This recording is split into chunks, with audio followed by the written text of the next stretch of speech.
Yan, marahay na aga sa Indog, Ligaspi, marahay na aga Bicolandia. So aldaw po kitang uniyan nin Martes, petsa 29 kan Hulyo taong 2025. Welcome po sa programang Bicol Express. So para mientras mga katiwala, ako muna sa indong makakasabay, digdi po sa satuyang programa, Ray Sibiliano. So sa ngunyan si Katiwalang Jam Mendoza and Katiwalang Susan Balane. So yaon po iyan sa Metro Manila nag-atinder nga ni po kusuugma kang State of the Nation address kan sa tuyang presidente na si Ferdinand Marcos Jr. Mga katiwala, syempre padagos man kitang nadadangog sa 1008 kilohertz, and of course ang sa tuyang Facebook Live yao man po iyan i-like, i-share, i-follow ang sa tuyang social media account ang Radyo Veritas Legazpi, and of course kung may mga may mga inquiries or may mga greetings, pwede man po kamo digdi sa tuya magpadara through Messenger, and of course yan, pwede po kamo sa comment section habang nagdadalagan po ang live stream kan sa tuyang programa. So kumusta? Kumusta po ang gabos?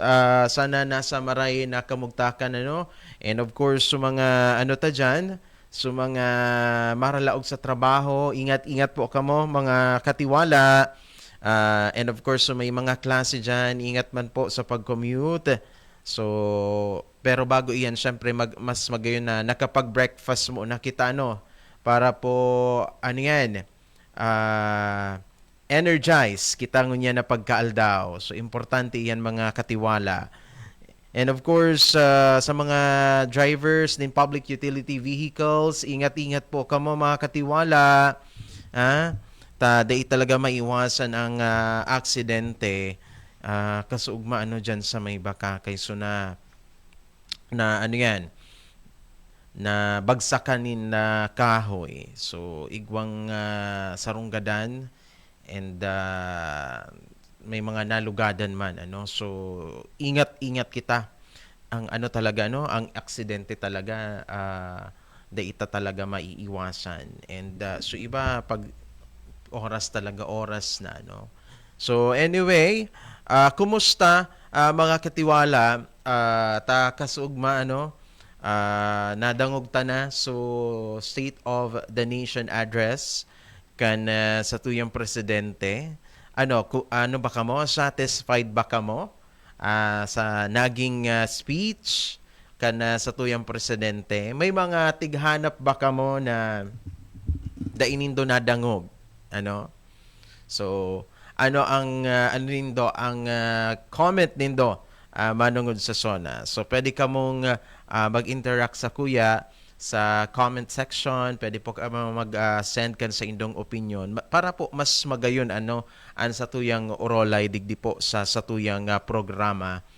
So yan actually kasuugma sa Mananggad, igwa kita digdining Bareta, may kinaaraman po sa Sona, sabi digdi na dismayada po ang Catholic Bishop Conference of the Philippines o CBCP sa naging State of the Nation address kan sa tuyang presidente. So sabi po digdi sigun kay Reverend Father Jerome Ceciliano, CBCP Episcopal Commission on Public Affairs Executive Secretary, dai po nindan nadangog an sa indan hahalat na lakdang nagigibuhon po kang presidente laban po sa talamak na online gambling. So doon kay ni na sana po pinatutukan na sa nakang presidente ang paglaban sa online gambling, ninhuli dakul pong mga huben ang nalululong digdi. Dai dapat po pagbaliwalaon, sabi po ni Reverend Father Ceciliano, ang nasabing issue, tadakul po ang mga pamilya na nararaot dahil sa online gambling. So magigiramduman Makapirang beses po na nangapudan ang CBCP sa gobyerno na labanan dapat ang online gambling dahil sa negatibong epekto kaini sa pamilya. Yan. So iyan baga mga katiwala. Actually, saro din ini sa tighanap ni Representative Jokno and ni Senator Risa Ontiveros. So anini mga katiwala napapanahon ngunyan baga kaliwat kanan ang online gambling applications, and then may mga nga ni ka mga nakaaging aldaw mga katiwala igwaning mga nagkapirang mga online personalities, as in mga celebrity na tigban sa Facebook so account.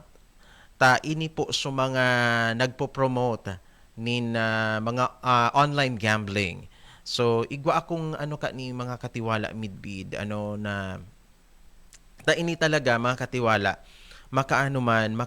kumbaga makadag ka talaga ang pagkakawata. Syempre inot apod kayan may mga pagkakataon talaga na day kagana. May mga oras man napapaganahon ka ning grabe. So syempre ang tendency and ang instinct tabaga na swerte ko ngunyan. So ang gibo mo sige mo sa nang taya hanggang sa day ka na naghaloy, nalululong ka na, maski sa mga budget mo para sa pangangaipo mo sa oral daw, nahihiro mo na. Yan. Tapos, igwa ako ka yan na midbid, pinagana siya, ini mga katiwalaan ini, bako ini, istorya lang, nangyari talaga ini, na parang, pigpagana siya, actually, dakulao na kantidad, so, naganahan niya mga katiwala. So ako man naugma syempre sabi ko ini man pati kapos man sa buhay, so sabi ko nga ni sa iya na at least niya ko iyan pwede mo na iyan mabakal kung ano man ang kaipuhan nindo sa harong, o kaya kung ano man ang pwede mong inegosyo, kasi dakula talaga so na naganahan niya mga katiwala na kwarta. And then napansin ko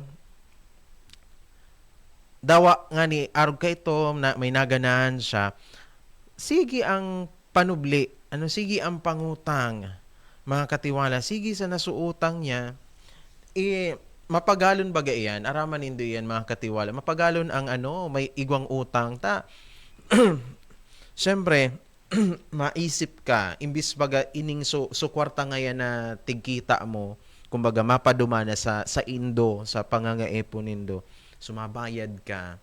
So ako kaya siguro ako sa totoo lang abuon ko din may utang. So mapagalo magpara isip-isip lalo na kung dakulon, bako lang sarong tawan tig-utangan mo.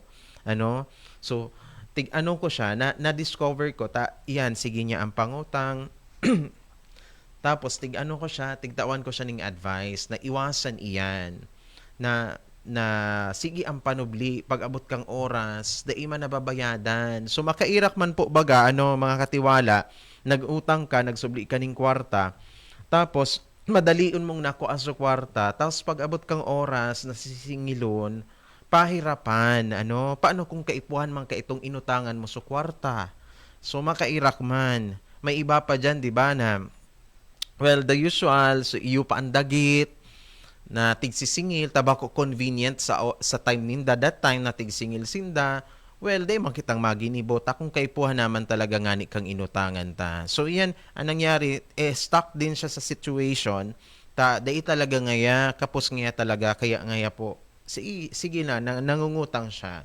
So ang nangyayari man ang siste, pag halimbawa nangutang siya, itong nautang niyang kwarta, itatapal niya din duman sa sinublian niya. So mapagal. So ko sa indo, share ko sa indo mga katiwala, kasi hanggang sa pati sa work yan naapektaran pati sa mga ka-workmate niya, nauutangan niya, dai niya man babayadan, igwa nga ni siya, so ipinagkatiwala sa iya, tapos arog ka yan kumbaga nakisuyo na, o ibayad mo na nga iniduma, ibayad mo na nga iniduma na utang ko, hindi niya man na ibayad. Ginamit niya sa kwarta. Yan. So ini pigi istorya ko ini mga katiwala, tas syempre gusto kong maano nindo kung gaano kalala ang nagiging epekto ka iyan. Ano? So epekto kang online gambling. What more sa mga huben, lalong-lalo na sa mga pag nag-ieskwela, ano? So dapat po baga dapat tutok sa pagklase, and usually ang mga estudyante day pa man bagay yaning ano, kumbaga limitado ang paggasta ning kwarta, ta syempre nakaasa din sa magurang. Mapagalon man nasutig papagalan kang magurang mo na kwarta na papaduman lang sa wara, ano? So sarong tentasyon sa mga estudyante ang online gambling. Ta ngunyan well nata so mga ano digdi ang naging subject digdi ang mga huben, saro sinda sa mga vulnerable sector, saro sinda sa mga kumbaga ang curiosity stage kan mga huben ngunyan, yaon kumbaga dyan sa stage na yaon supik. So syempre gabos na pwedeng or maranasan ninda, if possible itatry ninda, ano, kaya man anggad, maski ako man sa part ko man medyo ano lang, nag-aasa lang din ako na ano ko ta na ma-discuss or ma-disclose ini kansa tuyong presidente during the State of the Nation address, ta ano kaya kumbaga putokon siya na ano ngunyan issue, pero wara kitang nadangog kung ano man ang gadso pwedeng gibuhon ka ini. Pero actually kaya siguro ini kayang mga online gambling applications, for sure siguro kahit papaano igwama na ano ka iyan nakita, ano. Pero dakulon man kaya na paagi mga katiwala. Ngunya naman sa naiyan, dati baga ang sugal na aramta, so baraha lang, ano. So yan lang igwano nun, so dati oning so online sabong, ano, tas igwana naman ka ni dati ano man lang ani diiton man lang iyan mga katiwala, ngunyan dakulo ng klase ning online gambling na available. Minsan nga ni pag ano ako nag-scroll ako sa ano ko sa social media sa Facebook, minsan mahiling ko may mga ano pa endorsement, mga advertisement. So talagang pigpo-promote talaga ang online gambling. So okay man lang din ko ta na libangan lang siya, kumbaga unwind lang, stress reliever, pero so taya baga padiit-diit lang. Kumbaga ano lang, libangan lang talaga. Dai ka mo dai nindo pwedeng iasa suswerte nindo sa buhay diyan sa gambling na iyan.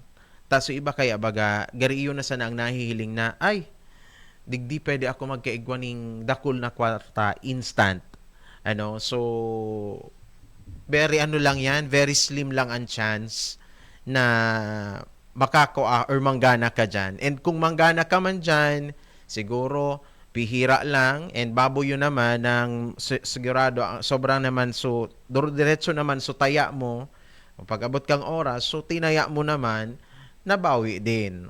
Araw ka minsan ang nangyayari dyan sa ano na yan, sa online gambling na yan. So anyway, mga katiwala, ano, so bago kita magpadagos, oras tamo na, no? Igwa kita ning 44 minutos. Makalihis po ang alas 7 nin pagkaaga. So mapadagos kita kan sa tuyang programa, makalihis po ang nagkapirang pagirumdom.